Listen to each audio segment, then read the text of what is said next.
Passamos a transmitir para vos oferecer as imagens do que vai ser a presença do Presidente da República, General Costa Gomes, aqui na Assembleia Geral das Nações Unidas.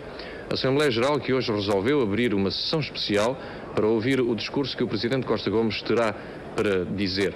O Presidente Costa Gomes, que ontem viajou de Lisboa no avião da Força Aérea, conforme sabem, que ontem jantou com o Secretário-Geral das Nações Unidas, Kurt Waldheim, mas não só, com muitas individualidades que constituíram um dos grupos mais importantes que se podem reunir em qualquer situação, mesmo para um jantar nas Nações Unidas. Na mesa da presidência, à direita de Waldheim, o Presidente Costa Gomes, e à sua esquerda, Mário Soares.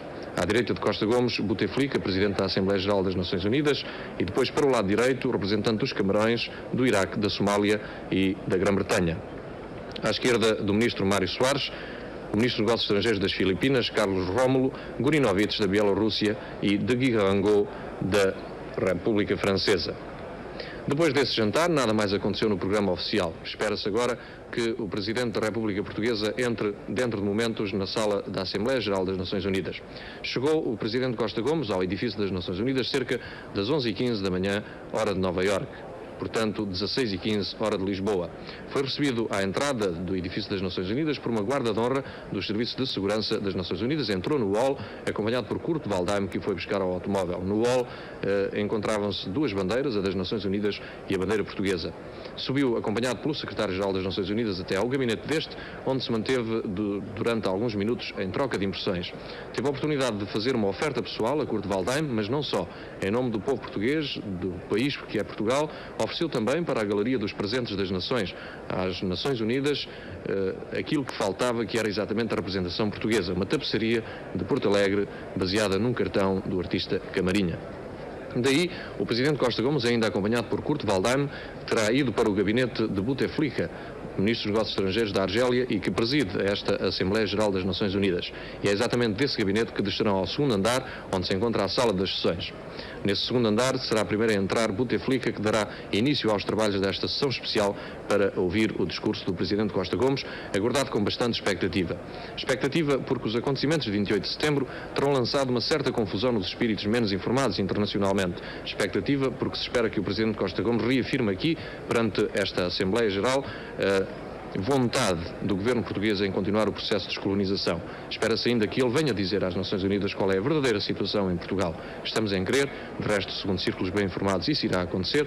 O Presidente Costa Gomes não irá de maneira nenhuma desiludir essa expectativa. Antes, pelo contrário, terá palavras bastante concretas, bastante claras e objetivas sobre o que é, neste momento, o nosso país, o nosso governo e o nosso povo.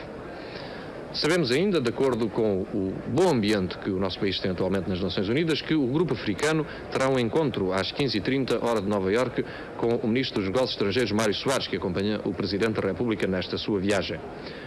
O programa do Presidente da República, depois deste discurso, será ainda no andar da sala da Assembleia Geral das Nações Unidas, irá receber cumprimentos das delegações aqui desta organização internacional e dos representantes permanentes. Isso acontecerá no chamado Indonesian Lounge e daí seguirá para a residência do embaixador português junto às Nações Unidas, Veiga Simão, onde assistirá a um almoço íntimo. Depois desse almoço, o Presidente Costa Gomes dirigir-se-á ao hotel onde se encontra hospedado, onde cerca das 16 horas, hora também de Nova Iorque, receberá os cumprimentos de algumas deputações de portugueses dos Estados Unidos.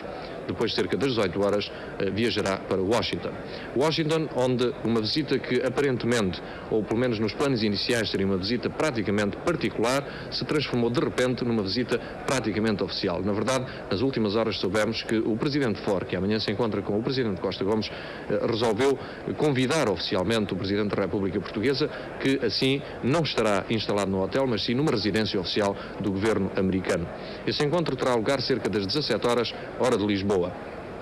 E depois o Presidente da República Portuguesa almoçará com o Secretário de Estado Henry Kissinger, que de resto assistirá também ao encontro com o Presidente Faure. Além de Kissinger, Faure e Costa Gomes, estará o Ministro Mário Soares. Um encontro reduzido, mas a alto nível, durante o qual o nosso Presidente terá com certeza a oportunidade de explicar pessoalmente a Gerald Ford qual é a verdadeira situação portuguesa. Terá possivelmente também a oportunidade de trocar impressões, não de pormenor, mas em termos gerais, sobre a possibilidade que há dos Estados Unidos participarem também no trabalho de reconstrução do nosso país. Julgamos poder afirmar que não irão, qualquer dos elementos desse encontro, discutir aspectos técnicos ou aspectos de muito pormenor. Sabemos, no entanto, também que esteve há pouco tempo em Lisboa uma missão do governo americano que passou praticamente despercebida e que teve como objetivo estudar in loco a situação económica, financeira, social e política do nosso país. Esses elementos recolhidos talvez não estejam presentes neste encontro, mas talvez estejam sim a ser discutidos depois, ou pelo menos deve-se abordar esse tema durante o almoço que o nosso Presidente terá com Henry Kissinger. E isto é a agenda do Presidente da República Portuguesa em Washington, além de um almoço e um jantar na Embaixada Portuguesa. Depois, numa visita de caráter perfeitamente particular, no sábado irá ao comando da NATO em Norfolk, onde de resto esteve em comissão de serviço. Essa visita não está integrada em nenhum programa oficial e daí a comitiva ficar toda em Washington. Costa Gomes deslocar-se-á praticamente sozinho, com uma comitiva muito reduzida, a essas instalações onde viveu como militar durante 2 ou 3 anos, se não estamos em erro. Neste momento, a sala da Assembleia Geral das Nações Unidas encontra-se praticamente cheia, com as várias delegações, e aguarda-se que o Presidente desta Assembleia Geral, Bouteflika, entre e dê início aos trabalhos. De acordo com o protocolo, esse início dos trabalhos será dado pelo Presidente da Assembleia Geral antes da entrada do Presidente da República Portuguesa, que depois dará entrada na sala e ocupará um lugar especial.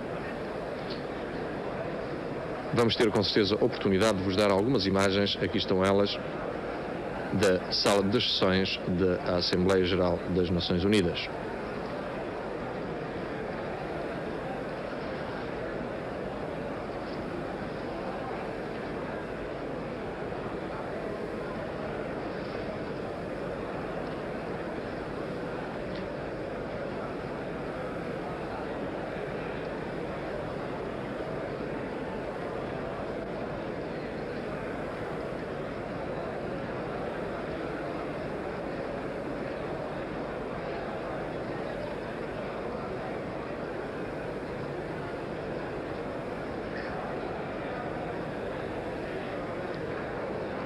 Poderemos ir observando a pouco e pouco que a sala se encherá com certeza, a confirmar a tal expectativa a que fizemos referência. É a primeira vez que um chefe de Estado português se dirige à Assembleia Geral das Nações Unidas, que usa da palavra na Assembleia Geral deste organismo internacional, de onde durante largos anos não estivemos afastados fisicamente, mas onde estávamos perfeitamente isolados. Agora, e de resto, basta recordar o que foi o discurso do Ministro Português dos Negócios Estrangeiros no dia 23 de setembro, nesta mesma Assembleia. Agora, o ambiente é totalmente diferente. As delegações internacionais aqui presentes acreditam nas intenções do governo português. De resto, todas as razões têm para que isso aconteça. Nomeadamente, o problema mais importante que se punha até aqui, o problema da descolonização, tem sido a pouco e pouco compreendido. Até o próprio processo português da descolonização, no qual o governo português não se limita a utilizar, a descrever, a pôr na prática uma receita rígida, mas tem sempre em linha de conta as condições de cada território. Essas condições, depois de estudadas, é que ditam quais são as linhas para a descolonização desses territórios. Nesta sala da Assembleia Geral encontrar-se-á o Ministro Português dos Negócios Estrangeiros, Mário Soares, o Embaixador Veiga Simão, o Embaixador em Washington, Dr. João Oltemido, e os elementos da comitiva do Presidente português.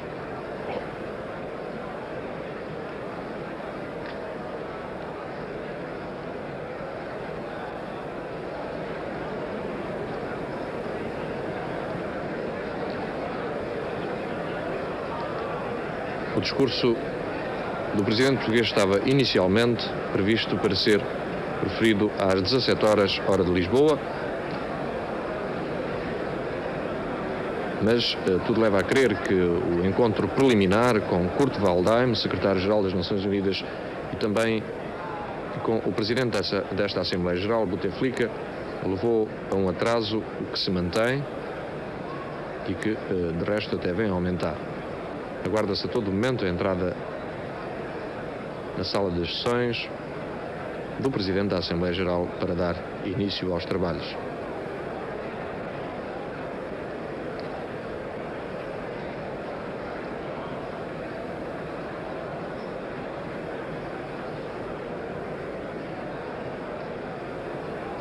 estão já praticamente preenchidos os lugares das várias delegações.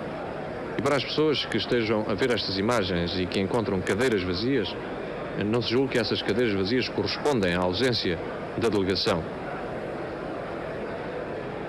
porque a cada delegação cabe um determinado número de lugares que são preenchidos de acordo com as visitas que vários elementos desses países realizam aqui às Nações Unidas, porque a delegação é comandada por um embaixador permanente e é a presença do embaixador permanente que oficializa a presença da delegação desse país aqui no chamado Palácio de Vidro.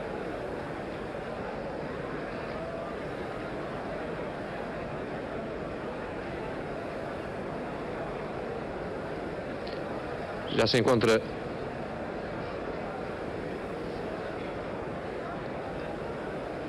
na mesa da presidência da Assembleia o Ministro dos Negócios Estrangeiros da Argélia, Bouteflika, à esquerda na imagem, acompanhado de um dos 17 vice-presidentes que a Assembleia Geral das Nações Unidas comporta.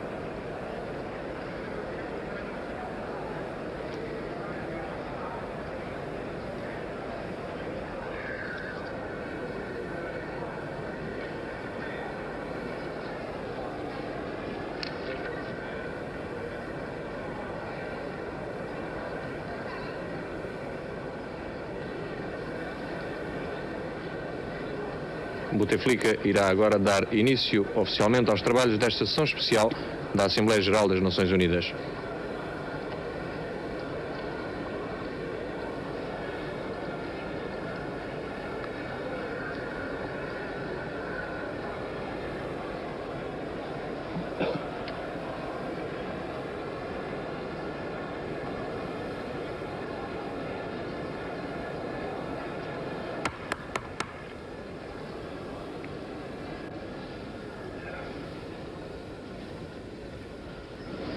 Je déclare ouverte la 2269e séance plénière de l'Assemblée générale. L'Assemblée entendra ce matin une déclaration du président de la République portugaise. Je prie le chef du protocole d'accompagner son Excellence le général Francisco da Costa Gomes dans la salle de l'Assemblée générale. O Presidente da Assembleia Geral, Bouteflika, acaba de declarar abertos os trabalhos desta Assembleia Geral, durante a qual, segundo ele também afirmou, se ouvirá um comunicado do Presidente da República Portuguesa. Pediu depois ao chefe do protocolo das Nações Unidas para acompanhar o General Francisco da Costa Gomes ao seu lugar, o que acontece neste momento, indo ocupar um cadeiral especial e sendo recebido por esta ovação com toda a Assembleia Geral das Nações Unidas de pé.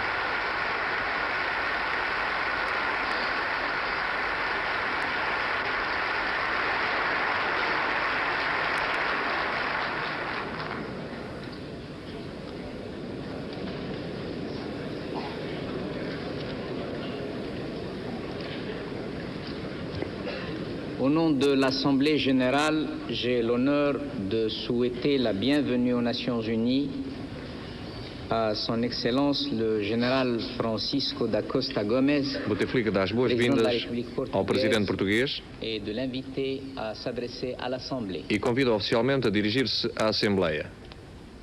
À direita de Bouteflika, Kurt Waldheim, Secretário-Geral das Nações Unidas. E agora o Presidente Costa Gomes vai dirigir-se ao pódio para usar oficialmente a palavra. Pela primeira vez, um chefe de Estado português vai usar da palavra nas Nações Unidas.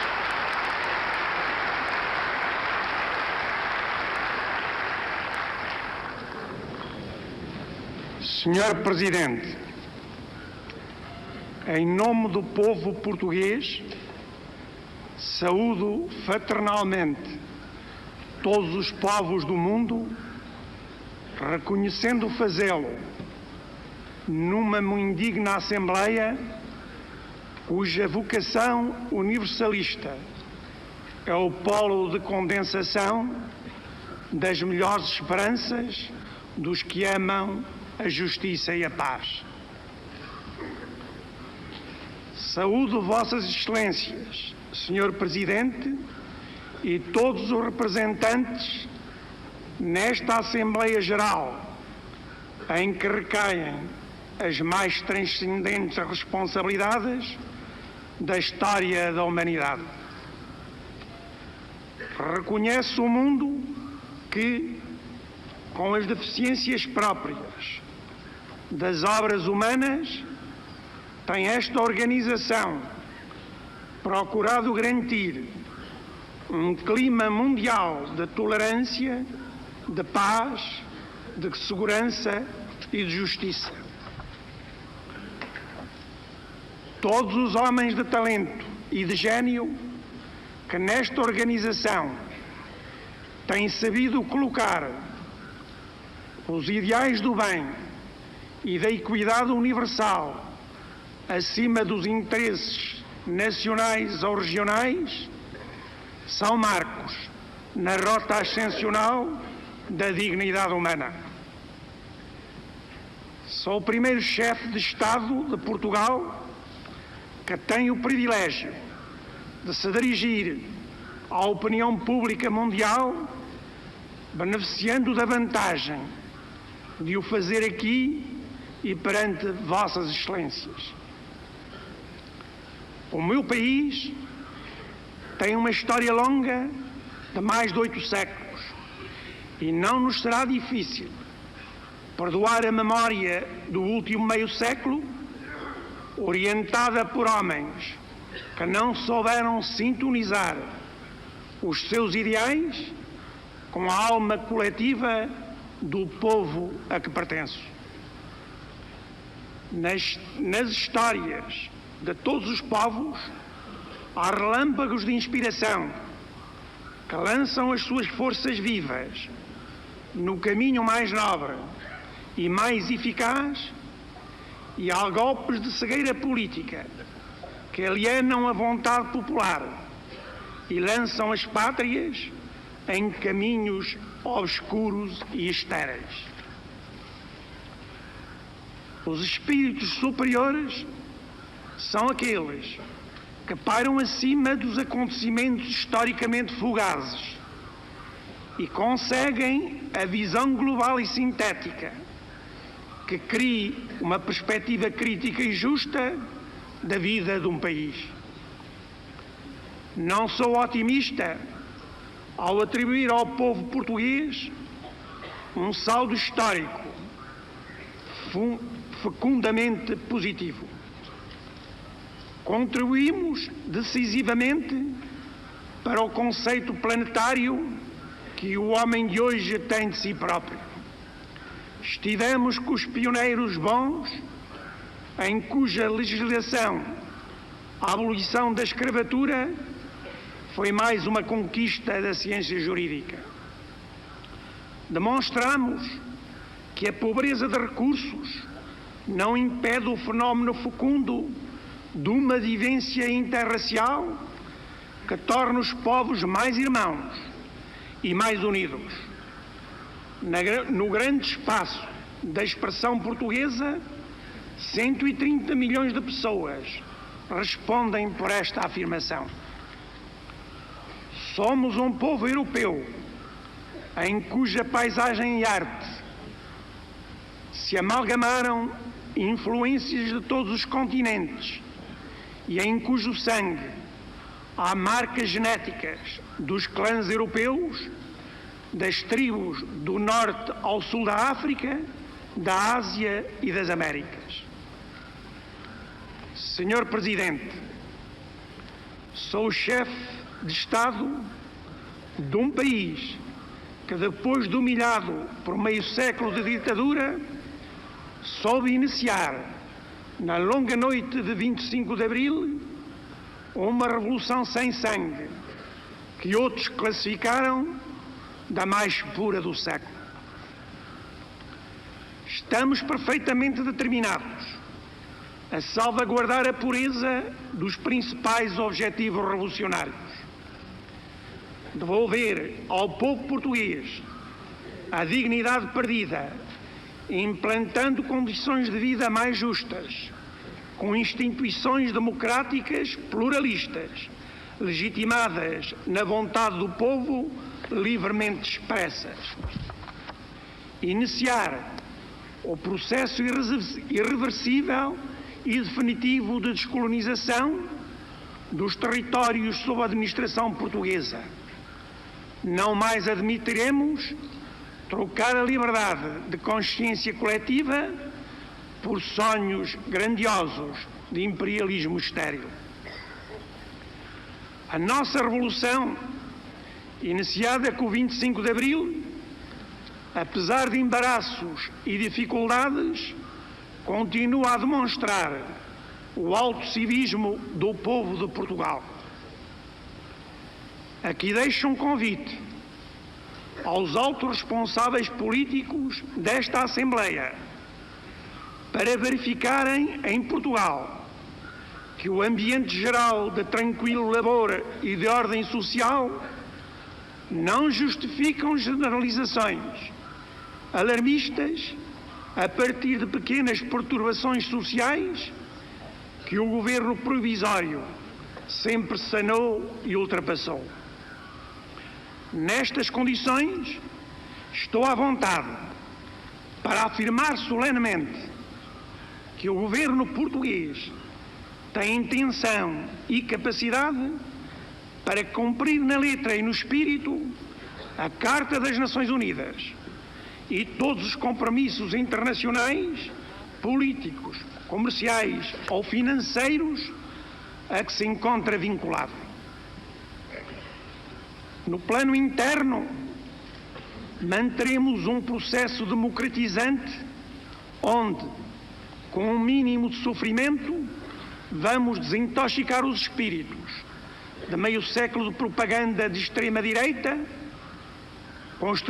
Construiremos um ambiente de tolerância política e multipartidária. Iniciaremos a politização do nosso povo e dar-lhe-emos as condições para a livre escolha do regime pluralista em que deseja viver. No processo de descolonização, manter-nos-emos fiéis aos princípios do direito internacional, da autodeterminação e independência. Na aplicação concreta dos princípios, teremos a flexibilidade do espírito suficiente para salvaguardar os interesses dos povos a descolonizar. Seremos tão dinâmicos quanto exige a impaciência de quem toma uma tarefa com muitos anos de atraso e tão pacientes quanto é indispensável à felicidade dos povos que sofreram na carne as consequências da anterior situação política portuguesa. Saberemos evitar figurinos estereotipados e procurar, para cada território, a solução mais adequada à garantia da gênese feliz de uma nova pátria. No plano das relações internacionais, procuraremos intensificar as relações económicas e políticas com todos os países amigos tradicionais e com todos os povos do mundo.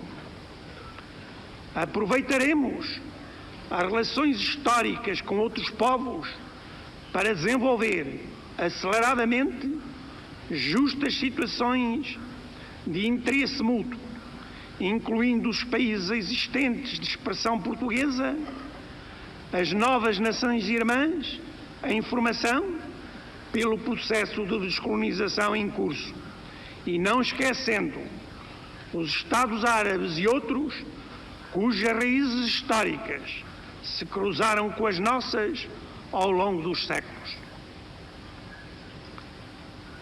As origens culturais latinas facilitar-nos-ão o reforço da solidariedade com todos os países latinos da Europa e da América.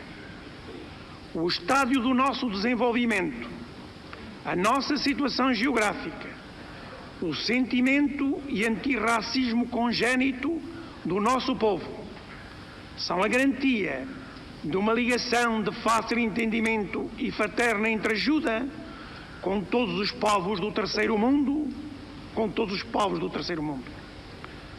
Não mais resta o direito à sociedade internacional para anatomizar Portugal com o forrete da suspeição ou da consideração condicionada. Nestes termos, Portugal, no desenvolvimento de uma revolução dos espíritos, dos comportamentos e das atitudes sociais, na pacífica revolução de escala de valores que colocará em lugar justo os pobres e os desprotegidos, sente-se no direito à solidariedade e auxílio da sociedade internacional em que se integrou. Esperamos das Nações Unidas e suas agências especializadas o rápido levantamento de todos os embargos e restrições que vimos sofrendo. A situação pré-democrática em que vivemos tem importantes dificuldades económicas e financeiras que melhor serão vencidas se os países democráticos do mundo se dispuserem a uma solidariedade material e moral rápida, fraterna e justa no seu preço financeiro e político. Esperamos deles essa atitude amiga. Ao nível das preocupações internacionais, Portugal manifesta o seu profundo desejo de ver as grandes potências mais dinâmicas no caminho do desarmamento mundial e que os enormes recursos que ficariam disponíveis sejam canalizados para os países mais desfavorecidos, onde em cada homem a luta pela sobrevivência é um drama que lhe nega o direito à cultura e ao progresso espiritual. No seu instinto intercontinental humanismo, o povo português considera-se irmão de todos os povos oprimidos e declara a disposição de contribuir para todas as iniciativas que visem debelar a fome no mundo, melhor distribuir as riquezas e salvaguardar os princípios da Declaração Universal dos Direitos do Homem. Senhor Presidente, dentro de dias, a Organização das Nações Unidas celebrará o seu 29º aniversário. A voz dos mais fracos teve aqui uma tribuna quando a lei da força se sobrepôs à força da lei. A voz dos oprimidos, que lamentou a ignomínia dos opressores, o clamor dos pobres, aqui feriu a consciência dos que esbanjam em supérfluo o excesso de recursos disponíveis. Adversários exaltados aqui descomprimiram em palavras as pseudo-razões que a opinião pública reduziu a dimensões razoáveis. Quantas canseiras e esforços desta organização têm sido estéreis, quando os orgulhos egoístas calaram a voz da justiça e da razão. Mas em larga contrapartida, quantos fracos sentiram apoio, quantos oprimidos foram libertos, quantos pobres foram amparados, quantos exaltados sentiram o ridículo das suas paixões, das suas posições apaixonadas. O 29º aniversário abre novo capítulo de uma organização que seguramente a mais transcendente instituição que o espírito humano soube criar. A todos os que direta ou indiretamente contribuíram para a gênese e funcionamento da Organização das Nações Unidas, a nossa gratidão por nos haverem oferecido mais um dia maior da humanidade. Vou terminar dentro de momentos, porque de nós o mundo espera muitos esforços concretos e pouca retórica. Saúdo os países tradicionalmente amigos nas boas e más horas do meu país. Saúdo os países de expressão lusíada, atuais e potenciais, dos quais a humanidade espera o fortalecimento de laços comunitários fraternos e de mútuo respeito. Saúdo todos os povos latinos, países irmãos numa cultura, de cujo sentir humanístico os povos oprimidos têm o direito de esperar auxílio. Saúdo todo o terceiro mundo, com a certeza da sua compreensão, quando sublinho especialmente os povos da África, incluindo os povos árabes, também gravados no sangue e na alma do povo a que pertenço. Saúdo os povos africanos, que, depositando inteira confiança na honestidade e sinceridade do nosso processo de descolonização, estabeleceram conosco relações diplomáticas e de amizade que muito nos sensibilizaram. Termino saudando todos os homens bons, cujas preocupações se focalizam em construir uma humanidade melhor, mais pacífica, mais segura, mais fraterna, mais progressista. Que cada nova geração tenha uma vida mais digna de ser vivida. Muito obrigado, Sr. Presidente.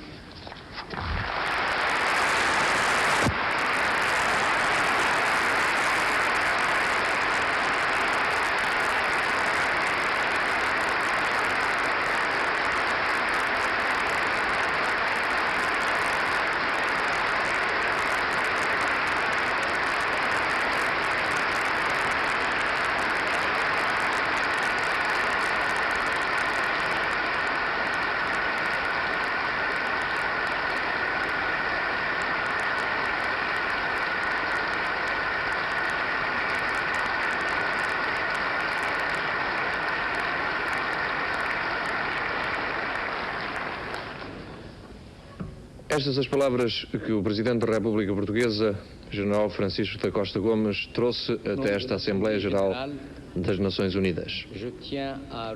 A reação da Assembleia, quer à entrada do Presidente da República Portuguesa, quer no final do discurso, são a prova eloquente de que as palavras de Portugal nesta Assembleia Internacional são ouvidas com atenção e são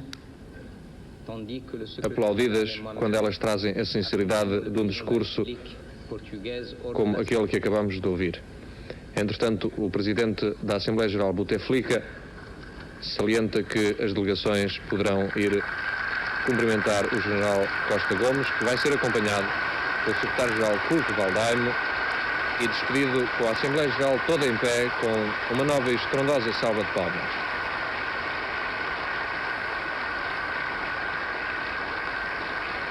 Recebe os cumprimentos de Kurt Waldheim e de Bouteflika e dirige-se agora ao Indonesian Lounge, onde vai receber os cumprimentos das delegações.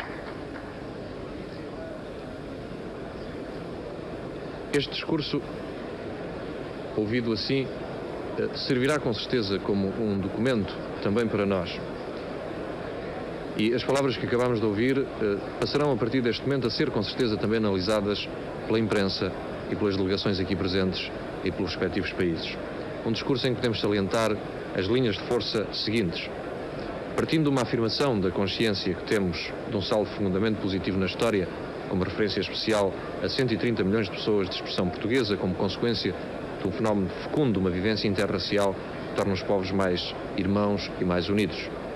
Uma referência ao 25 de Abril, afirmando que estamos perfeitamente determinados a salvaguardar a pureza dos principais objetivos revolucionários que, em resumo, serão, conforme sabem, condições de vida mais justas, com instituições democráticas pluralistas, legitimadas na vontade do povo livremente expressa, e a descolonização definitiva, por nós aqui relembrados por Costa Gomes. Como que numa resposta aos recentes comentários alarmistas de certa imprensa, e não só de certa imprensa, Costa Gomes convidou todos os altos responsáveis políticos da ONU a verificarem um ambiente de tranquilidade e ordem que se vive em Portugal, reafirmando a seguir solenemente a intenção e a capacidade do governo português para cumprir a Carta das Nações Unidas e todos os compromissos internacionais de vária ordem. Pormenorizou a seguir os planos do governo Internamente, a democratização, de modo a criar um ambiente de tolerância política multipartidária. Na descolonização, a fidelidade aos princípios da autodeterminação e independência. No plano internacional, relações económicas e políticas com todos os países do mundo, com referências especiais aos países de expressão portuguesa. O presidente português afirmou esperar dos países democráticos uma solidariedade material e moral, rápida, fraterna e justa no seu preço financeiro e político, numa clara alusão, portanto, de que os possíveis auxílios externos só serão aceitos se eles respeitarem a nossa independência nacional. O general Costa Gomes quis ainda marcar a posição de Portugal de fora para dentro da comunidade internacional, ao afirmar que temos o pleno direito, desde agora, de contribuir com as nossas sugestões e opiniões para o caminhar dessa mesma comunidade, manifestando o desejo do maior dinamismo em prol do desarmamento, com o aproveitamento dos orçamentos bélicos para auxílio aos países mais desfavorecidos. Confessando ainda a intenção de Portugal de contribuir para tudo o que conduza à diminuição da fome no mundo, à melhor distribuição da riqueza e à salvaguarda dos princípios da Declaração Universal dos Direitos do Homem.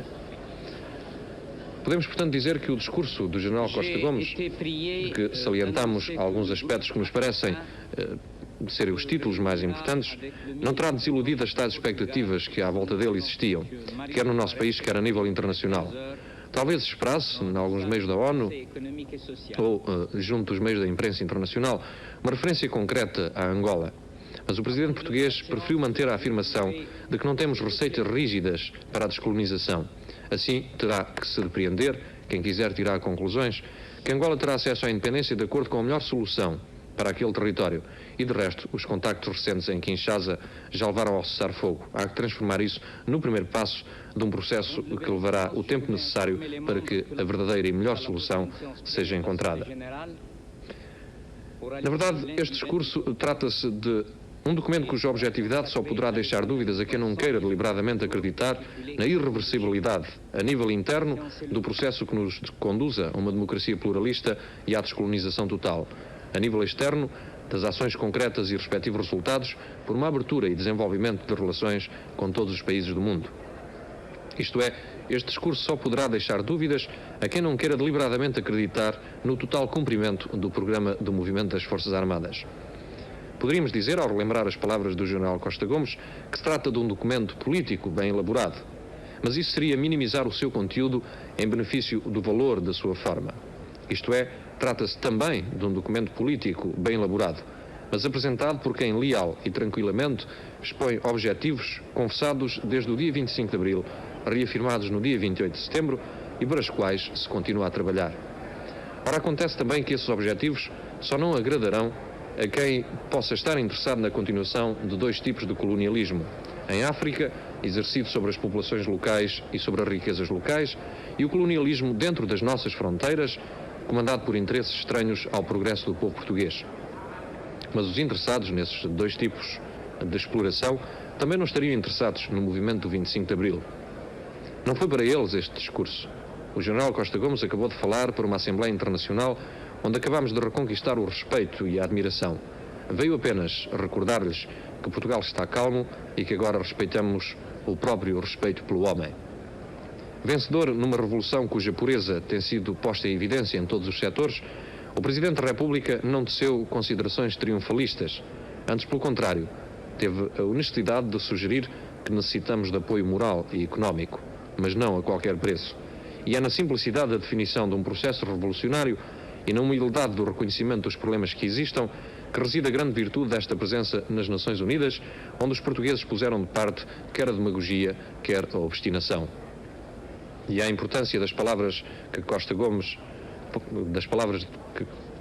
a importância que as palavras de Costa Gomes possam ter, em termos internacionais, ainda a somar o facto delas também deverem ser relidas e repensadas aí, em Portugal, pois do que ele disse, 100% foi ainda para nós portugueses, para todos. Carlos Cruz, Rádio e Televisão Portuguesa, Palácio das Nações Unidas, em Nova Iorque. Boa tarde e atenção ao programa que vai continuar de Lisboa. Atenção, Lisboa.